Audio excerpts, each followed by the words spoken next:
حاتب ابن ابی بلتا جو ان صحابہ میں سے ہیں جو غزوہ بدر میں شریک تھے۔ غزوہ بدر میں شریک ہونے والے صحابہ کرام کا رتبہ بہت زیادہ بلند ہے، کیونکہ وہ موقع جو تھا غزوہ بدر کا وہ بڑی بے کسی اور بے بسی کا موقع تھا۔ اس وقت اسلام غلبے کی حالت میں نہیں تھا، بہت مغلوب تھا۔ تازہ تازہ ہجرت کر کے لوگ مکہ مکرمہ سے وطن چھوڑ کر مدینہ آئے تھے۔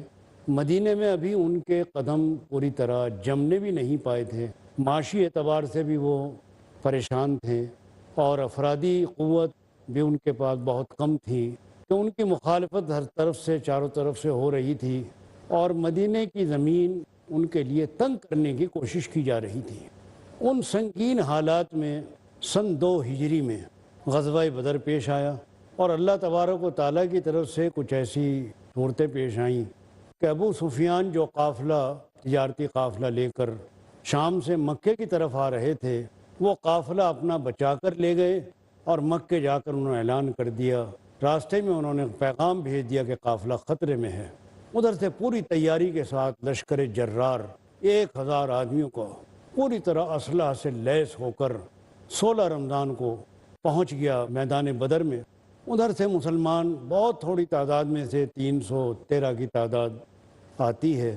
عالم یہ تھا کہ اس وقت نہ ان کے پاس پورے ہتھیار تھے، اسلحہ کا عالم یہ کہ ٹوٹی ہوئی تلواریں، کچھ لاٹھیں اور چند اونٹ سواری کے لیے وہ لے کر مدینے سے دور بدر کے میدان میں پڑاؤ ڈال دیا۔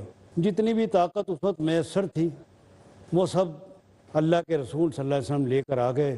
ادھر مخالفین کا لشکر پوری تیاری کے ساتھ، پورے ولولے اور جوش کے ساتھ، اور یہ عزم لے کر نکلا تھا کہ آج مدینے کی بستی کو مٹا دیا جائے اور یہ روز روز کا قصہ ختم کر دیا جائے۔ ہمارے تجارتی قافلوں کو بڑا خطرہ پیدا ہو گیا ہے، اس لیے کہ مدینہ ایسے مقام پر ہے، ناکے پر، کہ ہمارے قافلوں کا یہی راستہ ہے، ساری تجارتی ہماری خطرے میں پڑ جاتی ہے۔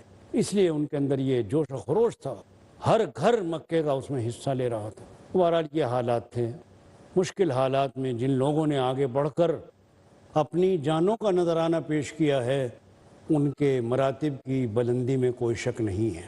تو حضرت حاتب ابن ابی بلتا ان صحابہ میں سے ہیں جنہوں نے غزوہ بدر میں شرکت کی تھی، حصہ لیا تھا جہاد میں۔ آپ اس سے اندازہ لگا سکتے ہیں کہ ان کا ایمان کتنا مضبوط تھا، اور کوئی وہ معمولی درجے کے آدمی نہیں تھے۔ لیکن انسان ہے، انسان کے جذبات ہیں۔ جس وقت مکہ مکرمہ کی فتح کا وقت آیا، یعنی اللہ کے رسول صلی اللہ علیہ وسلم فتح مکہ کے لیے روانہ ہونے لگے اور تیاریاں ہونے لگیں، تو حضرت حاتب کے جو گھر کے لوگ تھے وہ مکے میں تھے، وہ ابھی تک مدینے منتقل نہیں ہوئے تھے۔ ان کو بڑی فکر تھی کہ میرے بال بچے وہاں اکیلے ہیں، اور میں لڑائی میں حصہ بھی لے چکا ہوں، یعنی دشمن کی نگاہوں میں بھی آ چکا ہوں کہ میں ان کے مخالف کیمپ میں ہوں، تو میرے ساتھ وہ انتقام کا رویہ اختیار کریں گے، بدلہ لیں گے، میرے اوپر ان کا بس نہیں چلے گا تو میرے بال بچوں کو وہ ستائیں گے۔ تو انسان کے اندر بہرحال ایک ہوتا ہے اس کے اہل و عیال کے ساتھ محبت اور تعلق، یہ انسان کی فطرت میں داخل ہے، اور کبھی کبھی وہ کمزور پڑ جاتا ہے۔ تو جب یہ حملے کی تیاری ہو رہی تھی تو حضرت حاتب کو یہ فکر لگی ہوئی تھی کہ ادھر سے ہماری فوجیں روانہ ہوں گی اور ادھر وہ لوگ انتقامی کارروائی شروع کر دیں گے، اور اس میں میرے بال بچے خطرے میں پڑ جائیں گے۔ تو ایک عورت جو مکے سے آئی ہوئی تھی، اس کو وہ جانتے تھے، انہوں نے اس کو اعتماد میں لیا، بھروسے میں لیا، اور اس سے کہا کہ تم میرا یہ پیغام وہاں تک پہنچا دو، اور ان سے یہ میری بات پہنچا کر درخواست کر دو کہ وہ میرے بچوں کی حفاظت کریں۔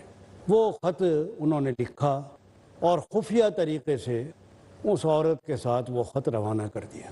ابھی وہ عورت راستے ہی میں تھی کہ اللہ تبارک و تعالیٰ نے اپنے نبی صلی اللہ علیہ وسلم کو وحی کے ذریعے تمام باتوں سے باخبر کر دیا۔ اللہ نے سب بتا دیا کہ ایسا ایسا ہوا ہے، ایسا خط لکھا گیا ہے، اور فلاں عورت کے پاس ہے، اور ابھی وہ راستے میں ہے، اور اس سے پہلے کہ وہ مکے پہنچے اس کو جا لیا جائے، ورنہ تو ساری باتیں وقت سے پہلے دشمن کے علم میں آ جائیں گی اور دشمن چوکنا ہو جائے گا۔ دیکھیے جنگ میں اس کی بڑی اہمیت ہوتی ہے کہ دشمن تک کوئی ہماری خبر پہنچ جائے، ہمارے لشکر کی حرکت، ہمارے اسلحہ کا اندازہ، کتنے آدمی ہیں، کہاں کو آ رہے ہیں، کیسے آ رہے ہیں، یہ معلومات اگر دشمن کو پہنچ جائیں تو کامیابی کا امکان بہت کم رہ جاتا ہے۔ اس واسطے ان کو بہت پوشیدہ رکھا جاتا ہے، اور اللہ کے رسول صلی اللہ علیہ وسلم اپنی تمام مراتب کی بلندی اور اللہ کے پیغمبر ہونے کے باوجود ان اسباب کی طرف بھی پوری نگاہ رکھتے تھے۔ یعنی آپ کی نگاہیں ایک طرف مسبب الاسباب پر رہتی تھیں کہ اللہ پر پورا توکل اور پورا بھروسہ، اور دوسری طرف آپ کی نگاہیں ان اسباب کی باریکیوں پر بھی رہتی تھیں۔ چونکہ اسباب کا اختیار کرنا یہ اللہ کی سنت ہے کہ تم اسباب اختیار کرو، اب اس سبب میں اثر پیدا کرنا یہ اللہ کا معاملہ ہے، لیکن ہمیں یہ حکم ہے کہ تم اسباب اختیار کرو۔ تو اللہ کے رسول پوری نگاہ رکھتے تھے۔ آپ کی جنگ کی جو کامیابی کے اسباب لوگوں نے کتابوں میں تحریر کیے ہیں، اس میں لکھا ہے کہ آپ کی جو مستعدی تھی اور آپ کی تیز نگاہیں اور فراست تھی، وہ فراست بھی آپ کی کامیابی میں بہت بڑا حصہ ڈالتی تھی۔ ہر جنگ میں آپ پورا نقشہ بناتے تھے، ہماری فوجیں کہاں ہوں گی، کیسے ہوں گی، اور یہ کوشش کرتے تھے کہ کم طاقت سے زیادہ کام لیا جائے۔ آپ رعب زیادہ ڈالتے تھے اور نقصان کم سے کم چاہتے تھے۔ انشاءاللہ اس کے اوپر ہم ذرا مفصل بات چیت کریں گے، بات چل رہی ہے اور چلے گی، لیکن تھوڑی دیر کے لیے ہم اجازت چاہیں گے اور انشاءاللہ آ کر پھر اپنی گفتگو آگے بڑھائیں گے۔